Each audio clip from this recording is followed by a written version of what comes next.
नेता, इस राज्य के प्रथम मुख्यमंत्री और वर्तमान में झारखंड विधानसभा में नेता प्रतिपक्ष माननीय बाबूलाल मरांडी जी विराजमान। मैं इस प्रेस वार्ता में उनका स्वागत करता हूं। उनकी माई और हमारे पार्टी के वरिष्ठ नेता प्रदेश मंत्री श्री सरोज सिंह जी उपस्थित हैं, मैं उनका भी स्वागत करता हूं। और आज के संदर्भ में अपनी बातों को रखने के लिए मैं माननीय बाबूलाल मरांडी जी से आग्रह करता हूं, आप सबके बीच अपनी बातों को रखने का कष्ट करें। चलो भाई, बहुत बहुत स्वागत है आप सबको कि आज लगा कि मैं आप सब लोगों के साथ कुछ बातचीत करूं, क्योंकि आप सब लगातार देख रहे हैं कि झारखंड के मुख्यमंत्री देश विदेश का दौरा करते हैं और मुख्यमंत्री कहते हैं कि भाई सरकार हमारी गांव से चलती है।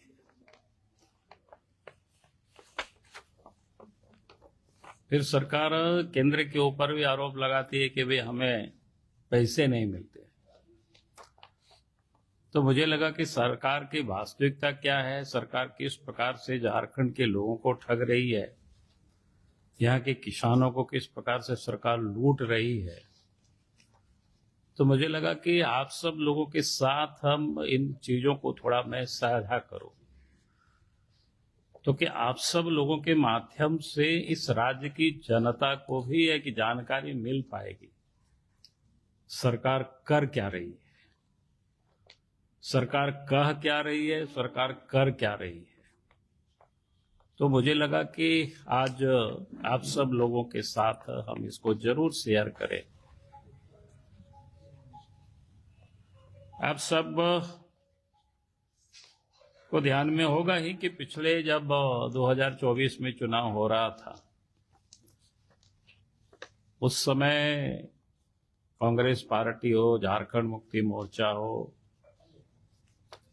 इन लोगों ने घोषणा पत्र जारी किया किसानों के लिए और कहा था कि भाई धान का जो एमएसपी होगी या क्रय मूल्य जो होगी, समर्थन मूल्य होगी, वो 3200 रुपया होगी। चुनाव संपन्न हो गया, सरकार बन गई उनकी, लेकिन सरकार बनने के बाद सीधे उसको 3200 जहां घोषणाएं की थी वहां पर उन्होंने मात्र 2400 रुपया दिया। क्योंकि 2025 का आंकड़ा मेरे पास इस वक्त नहीं है कि 2025 में वो कितना धान खरीदारी किए थे, तो उन्होंने 2400 रुपया उसमें कहा कि 2400 में से 2300 रुपया तो भारत सरकार ही एमएसपी देती है धान की, अर्थात तो झारखंड सरकार ने मात्र 100 रुपया बोनस ही इनको देना था। तो उस समय की तो मेरे पास इस वक्त आंकड़ा नहीं है, लेकिन 2026 का जो करंट जो चल रहा है वर्ष, सरकार ने पिछले आप सबको ध्यान में है कि किस प्रकार से धान की खरीद में जो लूट होती है, कैसे किसानों को से लूटा जाता है, कैसे बिचौलिया को बढ़ाया जाता है या बिचौलियों के माध्यम से धान को खरीद करके किस प्रकार से लोग किसानों को ठग रहे हैं और पैसे को लोग लूटते हैं, उसकी कहानी मैं आगे बताऊंगा। पहले भी मैं बता चुका हूं आप सबको, विधानसभा में भी इस विषय को मैंने उठाया था और आप सब लोगों से भी, बल्कि हमने सरकार को भी पत्र लिखा है उस समय। तो मैं 2025 का आपको बता रहे हूं, 25-26 का ये जो अभी करंट ईयर है, सरकार ने लक्ष्य जो रखा था, उन्होंने अपने टारगेट बताया था झारखंड वासियों को कि हम 60 लाख कुंटल धान की हम क्रय करेंगे, यानी 60 लाख कुंटल धान की खरीदारी करेगी। झारखंड सरकार ने टारगेट रखा, ये लक्ष्य रखा। आज तक का 3/2/2026 तक का आंकड़ा है, सरकार ने अभी तक कितना खरीदा है? 19,80,216 कुंटल धान की खरीदारी किया है। फिर से मैं कह रहा हूं, सरकार ने लक्ष्य रखा था 60 लाख कुंटल, 60 लाख कुंटल धान को खरीदने का लक्ष्य। 3 फरवरी 2026 तक राज्य सरकार ने कितना धान खरीदा? 19,80,216 कुंटल। मुझे लगता है कि आप सबको समझ में आ गया होगा बढ़िया से। किसानों ने झारखंड में जो पंजीकृत कराया, जो कि किसान धान जब बेचता है पैक्स में और लैम्स में, तो पहला शर्तें होते हैं पंजीकरण की। तो किसानो¬ ने जो पंजीकरण कराया था 2,79,080 किसानों ने पंजीकृत कराया। आज तक जो सरकार ने जिन किसानों का धान खरीदा है उसकी संख्या है 35,547। लक्ष्य से भी काफी कम है, प्रतिशत में आप सब लोग बता सकते हो, लेकिन मैं आंकड़े में ही बात कर रहा हूं सीधा सीधा। 2,79,000 किसानों ने पंजीकृत कराया धान की, लेकिन कितना किसानों से अभी तक धान खरीदा है? 35,547। सवाल ये कोई भी कर सकता है कि भाई किसान इतना ही बेचा तो सरकार क्या करेगी? वास्तविकता क्या है, जगह जगह से किसान जब लैम्स और पैक्स में जाते हैं तो वहां कोई खरीदार ही नहीं है। कहीं लोग बता देते हैं गोडाउन में माल भरा हुआ है, खाली होगा तभी ने हम लोग यहां खरीदेंगे। और ऐसे हमारे जिला में भी कई किसानों ने हमें बताया, गिरिडीह जिला में 1-2 बार मैंने डीसी से भी बात किया। एक बार बात किए कि भाई अमुक जगह से हमको लोगों ने खबर किया है किसानों की धान खरीदारी नहीं होता है। डीसी ने कहा कि नहीं सर, मैं बात करता हूं। फिर कुछ दिन के बाद किसानों ने हमें टेलीफोन किया तो बताया साहब अभी तक कोई खरीदारी नहीं हुआ। फिर मैंने डीसी को टेलीफोन किया, डीसी ने कहा कि सर मैं फिर पता करता, हमने तो बोल दिया था। उसके बाद संभवतः किसान का धान पता नहीं खरीदा कि नहीं खरीदा, लेकिन किसानों ने फिर शायद टेलीफोन करना सोचा होगा कि भाई इनको टेलीफोन करने से भी कोई लाभ नहीं हो रहा है। एक दिन हम गांव गए हुए थे पिछले दिनों, तो कोडरमा जिला के सातगांवा प्रखंड से कुछ किसान मेरे पास पहुंचे सवेरे सवेरे। उन लोगों ने भी यही शिकायतें की कि हम लोगों का धान खरीदारी नहीं हो रहा है। फिर उस समय हमने डीसी से टेलीफोन लगाने की कोशिश की, नहीं लग पाया।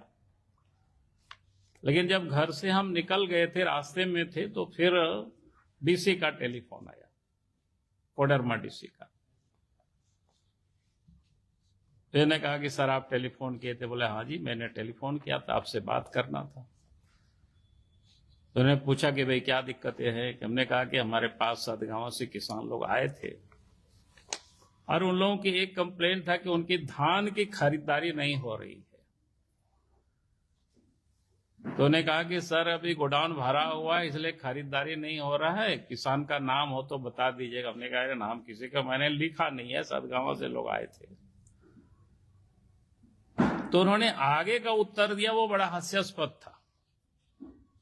उन्होंने ये कहा कि सर किसानों को बोल दीजिएगा कि भाई मार्च तक हम लोग धान की खरीदारी करेंगे, ये सरकार का निर्देश है।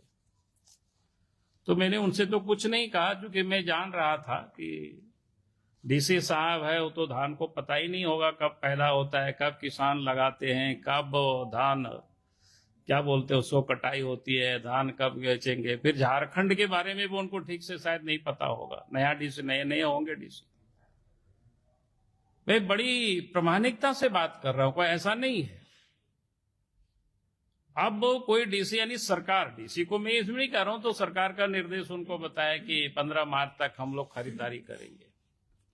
अब जरा सोचिए झारखंड की हालत क्या है, किसानों की हालत क्या है। लघु कृषक है, सीमांत कृषक है, कोई बड़े बड़े किसान नहीं है। आजकल तो टेक्नोलॉजी मशीन भी आ गए, किसान खेत में ही धान काटते हैं और वहीं पर कुटाई उटाई भी सब हो जाता है, धान वहीं बोरा में पैक हो जाता है और चला जाता है। तो भाई 15 मार्च तक किसान कौन रखेगा घर में धान? उतना बड़ा किसान नहीं है। इसका अर्थ बिल्कुल साफ है। ये जो बिचौलियों धान खरीदे 1500-1600 रुपया कुंटल,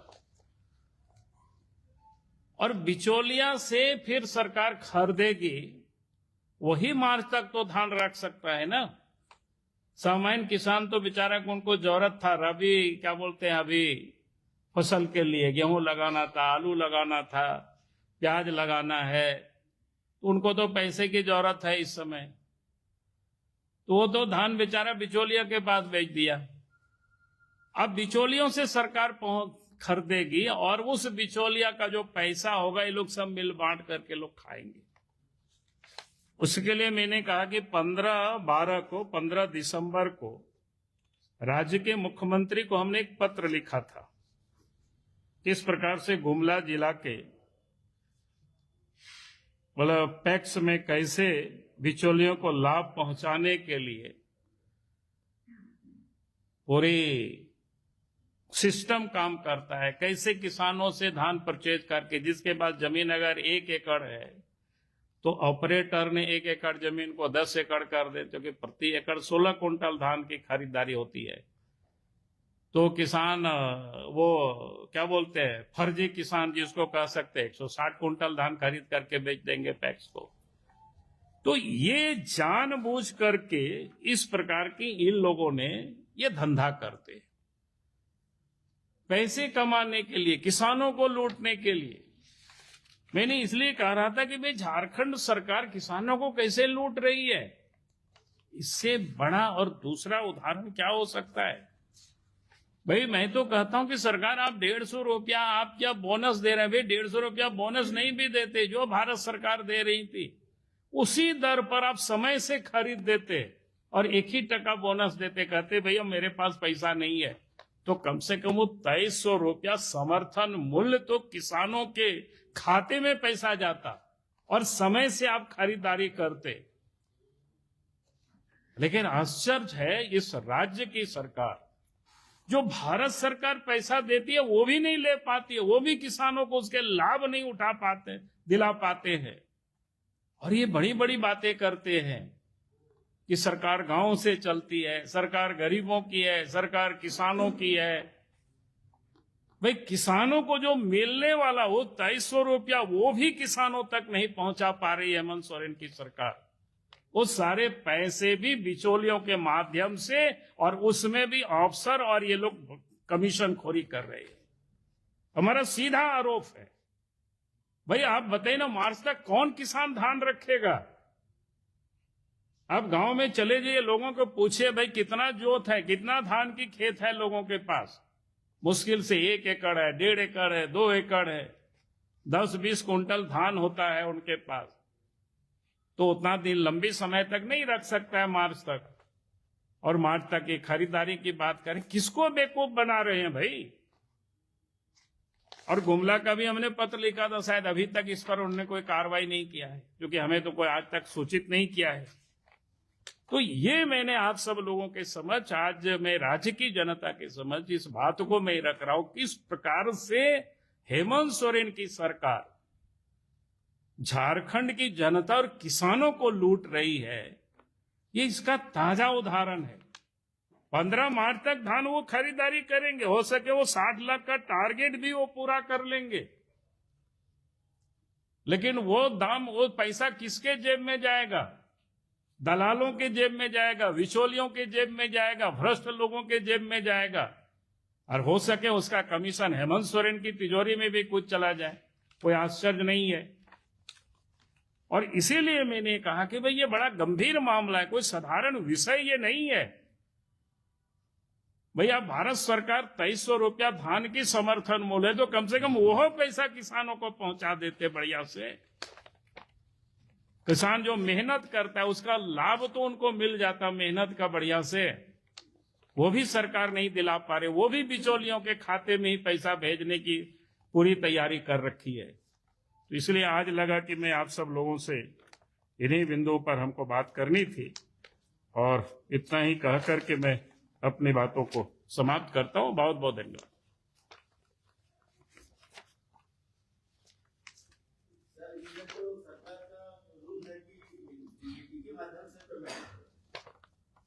अरे यार, मैं क्या बोला पिछले दिनों? मैंने क्या कहा? पैक्स के लोग सब जितना भी लोग है उस हायरार्की में वो लोग मिले हुए हैं। आपका जमीन 1 एकड़ है, कंप्यूटर में 10 एकड़ कर दिया। आप 160 कुंटल धान आप बेच सकते हो। 160 कुंटल धान आप किसानों से आपने 1500-1600 रुपया में खरीद लिया। अब उसको आपने 2450 रुपया में वहां बेच दिया। आपके खाता में पैसा जाएगा, किसानों के यहाँ कहाँ पैसा जाएगा? अब कौन बड़ा किसान है झारखंड में जो अभी मार्च तक धान को रखेगा खेत में, या क्या बोलते हैं घर में? आप बात समझ गए कि नहीं समझ गए? सिंपल बात है भाई। आप लोग अगर इतनी सामान्य बातों को नहीं समझेंगे तो ये मैंने पिछले दिनों भी कहा था, पिछले दिनों मुख्यमंत्री को पत्र भी मैंने लिखा है दिसंबर में। तो ये सिंपल बात है। जिसके पास जमीन नहीं है, ऐसी एक परिवार में 4-5 लोगों का भी बनाया, तो उस समय मैंने पूरा डाटा के साथ दिया हुआ था। ये तो विधानसभा में मैंने बिठाए विषय को उठाया था। अरे फर्जी खाता नहीं, आप ये समझ जाओ। सरोज सिंह है यहाँ, सरोज सिंह का जमीन 2 एकड़ है, लेकिन डाटा में एंट्री कर दिया 20 एकड़। ठीक है, अब सरोज सिंह क्या करेंगे? जमीन तो 2 एकड़ था, 20 एकड़ एंट्री हो गया। अब 16 हिसाब से कितना होगा? पर एकड़ में 16 कुंटल धान की खरीदारी से 16 दूना 32, कितना होगा जी? कितना होगा? 20 एकड़ 3200। नहीं 3200 नहीं, यानी 20 एकड़ हो गया। हाँ 200 कितना है? 16 कुंटल। हाँ तो 20 एकड़ में वही 3200 मैंने 3200 कुंटल। 3200। अब सरोज जी बेचेंगे, सरोज जी के खाता में पैसा आएगा। सरोज कहाँ? तो जमीन तो 2 एकड़ ही था, लेकिन ये कहाँ आप धान पाएंगे?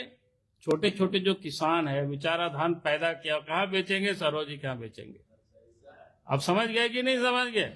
ये खेल है इसका, यही धंधा कर रहे हैं। आप सरोज जी का नाम मत लिखे, सोचोगे कि हमने उदाहरण